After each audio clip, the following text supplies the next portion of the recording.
You are watching Twisted Terrors, now your hosts on board.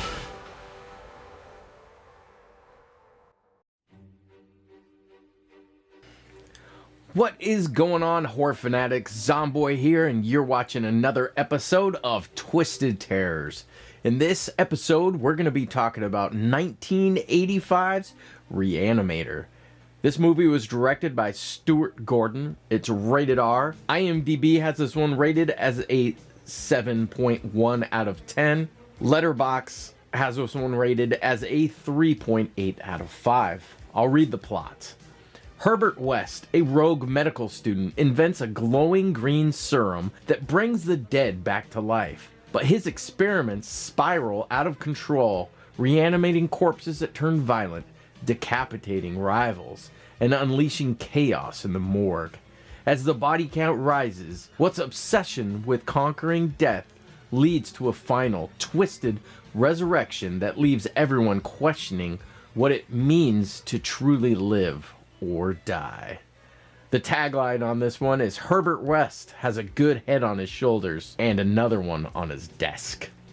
So this movie starts off, you meet Dr. West. He is studying death in Switzerland when his partner dies of odd circumstances. Cuts and you meet Dr. Kane. He's a medical student. He's working in a hospital. He is always trying to save his patients. He's very dedicated. He is introduced to Dr. Herbert West, who is a new student to the school. Dan, this is Herbert West. He'll be joining you in your third year. He was doing independent research in Switzerland with Dr. Gruber shortly before he died. Mr. West, this is Daniel Kane, one of Miskatonic Medical's best young hopes for the future of medicine. What were you researching? Death. You find out that Dr. Kane has a room for rent in his house. Herbert West ends up renting a room from him, and Dr. Kane is dating the dean of the school's daughter. Her name is Megan. You meet Dr. Hill, who is a teacher at the school and is always getting grants. You find out pretty early on that Dr. West strongly disagrees with a lot of his theories on death and the human brain. I know your work, Dr. Hill, quite well.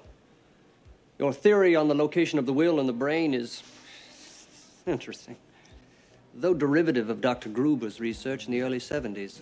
So derivative, in fact, that in Europe it's considered plagiarized. And your support of the 12-minute limit on the life of the brainstem after death. 6 to 12 minutes, Mr. West. Herbert West. Frankly, Dr. Hill, your work on brain death is outdated. So those two don't get along right off the bat. There's a scene where Dr. West is in class and Dr. Hill is teaching, and Herbert West keeps on breaking pencils, interrupting him, because every time he says something he disagrees with, he breaks a pencil.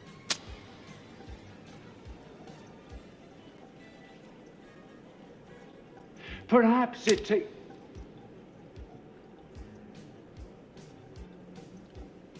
It's going to be a pleasure to fail you.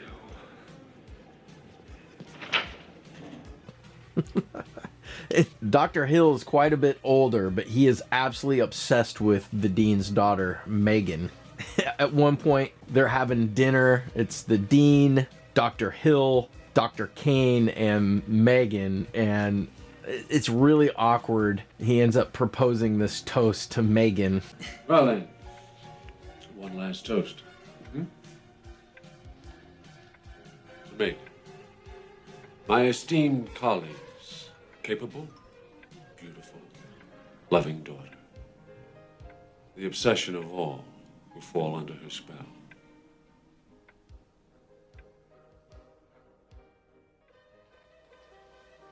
And keeps on talking about how she's just grown into such a lovely woman. Your daughter has grown into an enchanting young woman. Oh, yes, she has.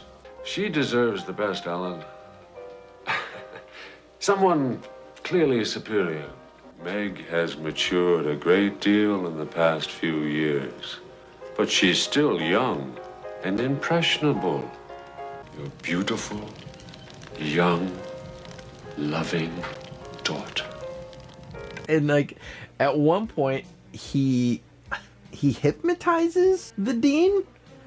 He tells him that it's not a good idea for the two to be dating and things are not going to go well. Once he becomes a doctor, he's just going to dump Megan because he doesn't need her anymore, and he's just using her to become a doctor. And he does this weird eye thing when he's speaking. I guess hypnotizes him. Nowhere in this movie does it explain what that's all about and where he got that power. But so you meet Rufus. That is Dr. Kane's cat.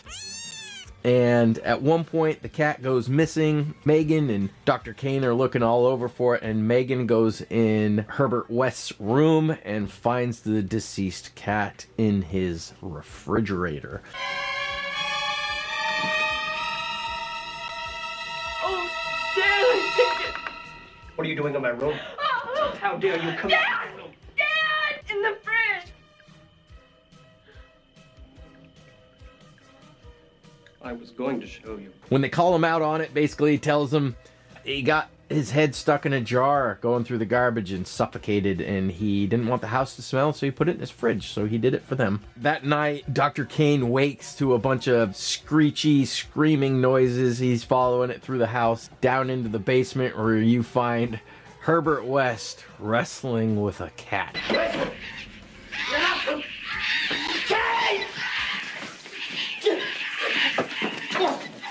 Get out of here!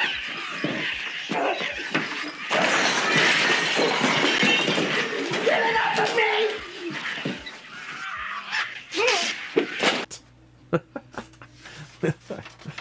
They end up dispatching the cat by smashing it against the wall. Dr. Kane realizes pretty quickly it was his cat. And so Herbert West kind of spills his guts, telling him he created a serum that regenerates dead tissue and brings the dead back to life. And of course, Dr. Kane doesn't believe him. And so he injects this bright lime green glowing serum into the cat, which starts moving and meowing again. And so the two end up going in cahoots, because right away Dr. Kane realizes the serum can change the world and save so many people from death, and so he is absolutely enthralled with this. So the two agree to work together because Dr. Kane has access to a lot more resources. Dr. West is so excited he goes to tell the dean about this, and the dean doesn't want to hear anything and is fixated on his daughter. I think because he's hypnotized, telling him that it's not a good idea for them to be together anymore.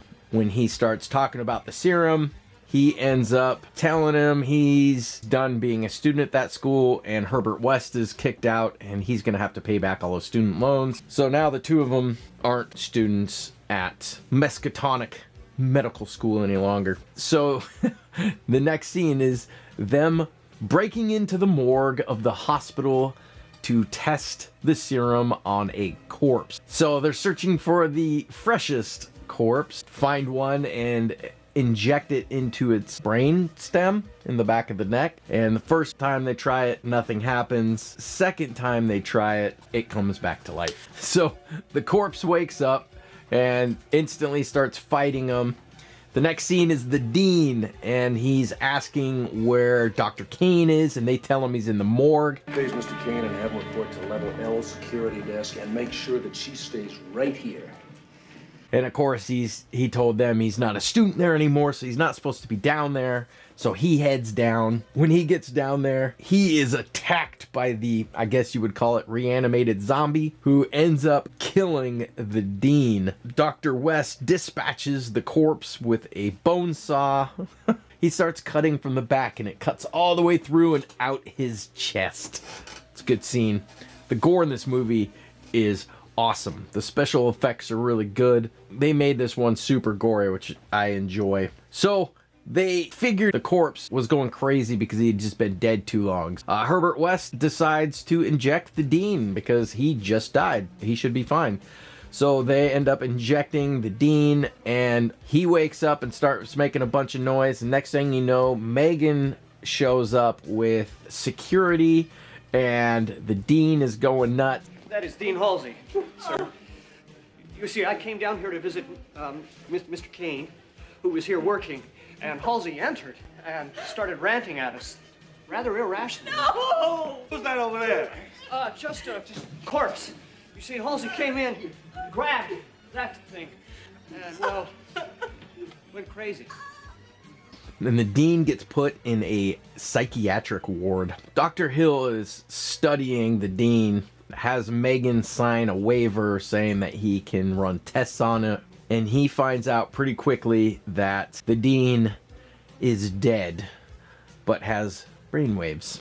Dr. Hill ends up going to the house of Dr. Kane and Dr. West, finds West down in the basement, blackmails him, and tells him he wants all his research and serums, and he's going to take credit for all of it, but Dr. West can be his partner, so that way he can continue to help him, and that he's going to be rich. And he's just gloating on, and so he ends up hypnotizing Dr. West.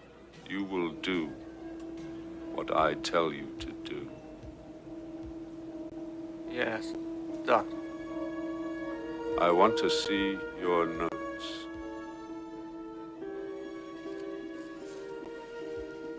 My new serum. They will retire the Nobel Prize in my name. And you, as my assistant, will be famous. So Dr. West is going along with it, and somehow he must have snaps out of it because he's showing him how the serum works, and next thing you know, Dr. West hits him in the head with a shovel and ends up decapitating him with the shovel, and then decides, hey, I haven't tried parts yet, so he injects his serum into the severed head and into the body, and right away the head comes to life, starts talking, the body ends up attacking Dr. West, and he gets knocked out. When West finally wakes up, all his research is gone, his serums are gone, everything is cleared out of his laboratory.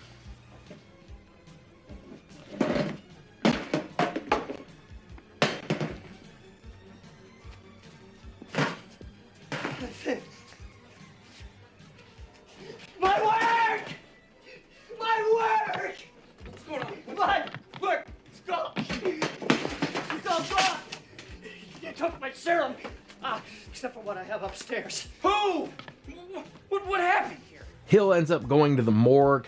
He starts pulling bodies out, and then he releases the dean and sends the dean to go kidnap his own daughter. So he does, and the dean ends up bringing Megan to the morgue, to one of the most awkward scenes I've seen in a while, where she's knocked out and the dean, who is her father, straps her to a gurney, straps her ankles and wrists with leather bands, strips her completely nude, and then Dr. Hill is just staring at her body and like getting so excited, and it's just his severed head, and and his body picks up his own head. She wakes up and he starts exclaiming his love to her. He starts kissing her neck and her breasts. He's just smearing blood all over her, and she's naked, and the next scene is he's about to fully assault her with his head.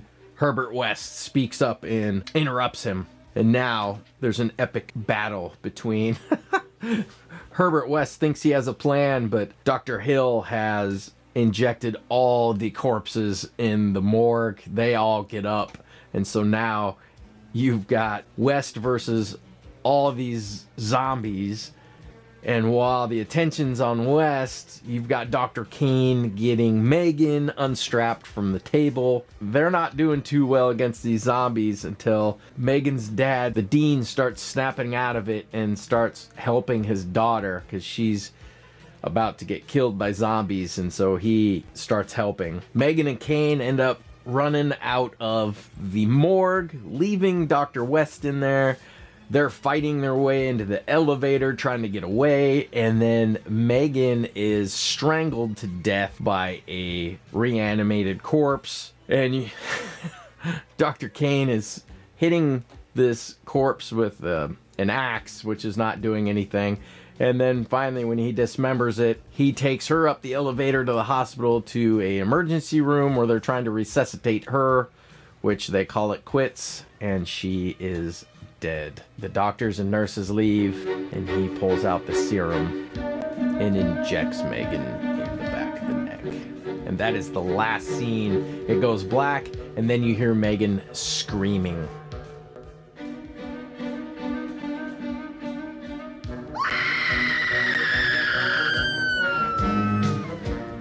And that is the end of the movie.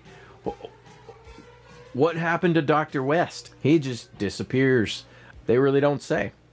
You know, I think they want you to think he's dead.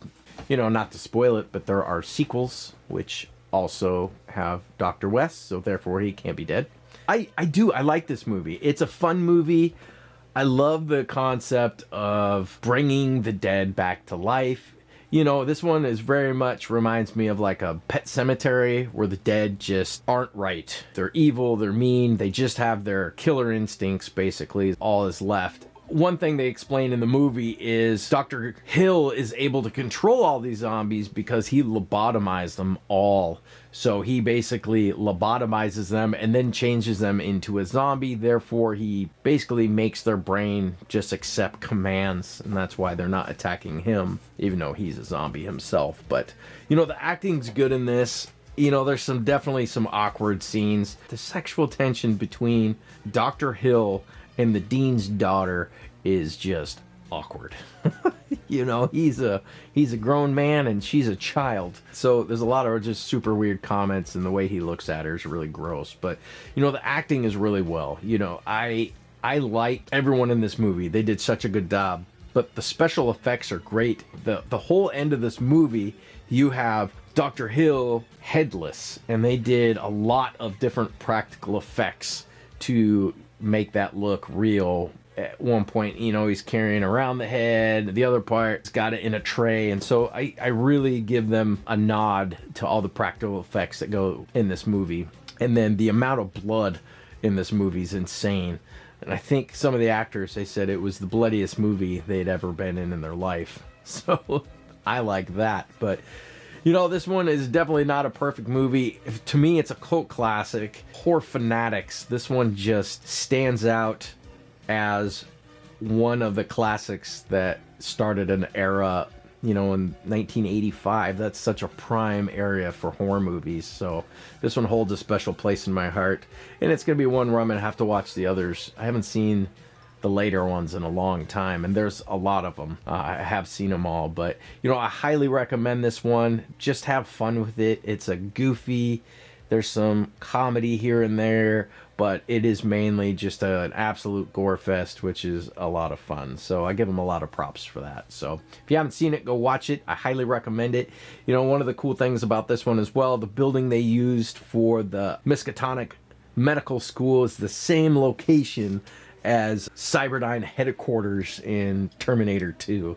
So same set locations for those, which is kind of cool. So it went from undead science to killer robots. So that's cool. But go watch it. Tell me what you think. If you have any ideas for movies, put it in the comments down below. I'd love to see them. And maybe I will do a video about it. So this is Zomboy. I appreciate watching Twisted Terrors. I will see you on the next video. Bye.